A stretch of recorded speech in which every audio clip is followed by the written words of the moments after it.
Hallo zusammen und herzlich willkommen zu einem kurzen, kleinen Informationsvideo. Und zwar ist das jetzt der Nachtrag zu der Aktion, wo ich am Audi die hochgesetzte Bremsleuchte oder auch dritte Bremsleuchte getauscht habe.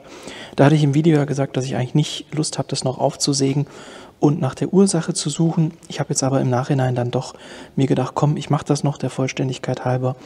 Wie habe ich es aufbekommen? Leider nicht minimalinversiv, wie man sehen kann, sondern ich musste es mit dem Dremel aufdremeln. Das Ganze ist verklebt, das heißt, ich habe hier eine Seite komplett aufgedremelt und konnte es dann so wegbrechen. Dann hatte ich hier innen drin eben die Möglichkeit, in dieser Schiene an das PCB ranzukommen, auf dem die LEDs drauf sind, mit den entsprechenden Vorwiderständen. Ich habe das jetzt alles schon einmal durchgemessen. Es ist prinzipiell hier so gut wie jedes Bauteil in Ordnung, außer hier drüben.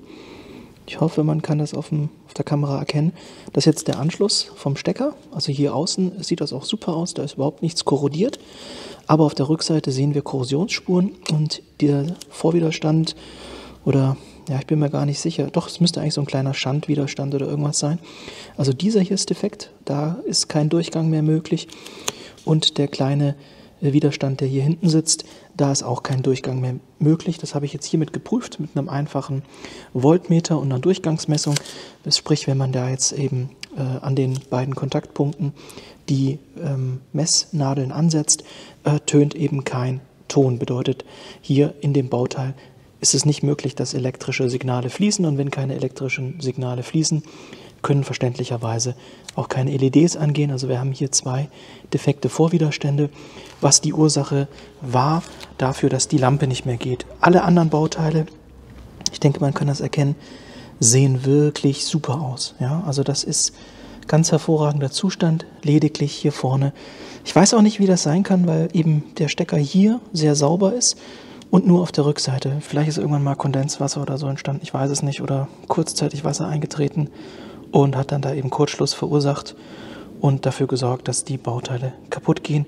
Beziehungsweise vielleicht ist es auch einfach so, dass aufgrund der Korrosion der Übergangswiderstand so hoch geworden ist, dass kein Strom mehr fließen kann.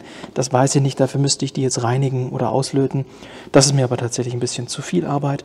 Also ein ganz kurzes, kleines Informationsvideo als Nachtrag, was die Ursache war.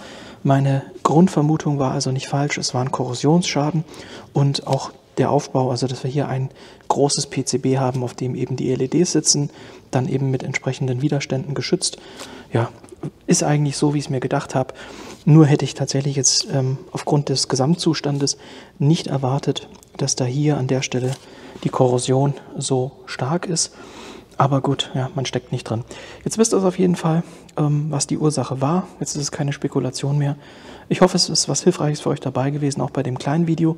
Würde mich freuen, wenn ihr auch im nächsten Video wieder mit einschaltet. Bis dahin euch eine gute Zeit und ciao.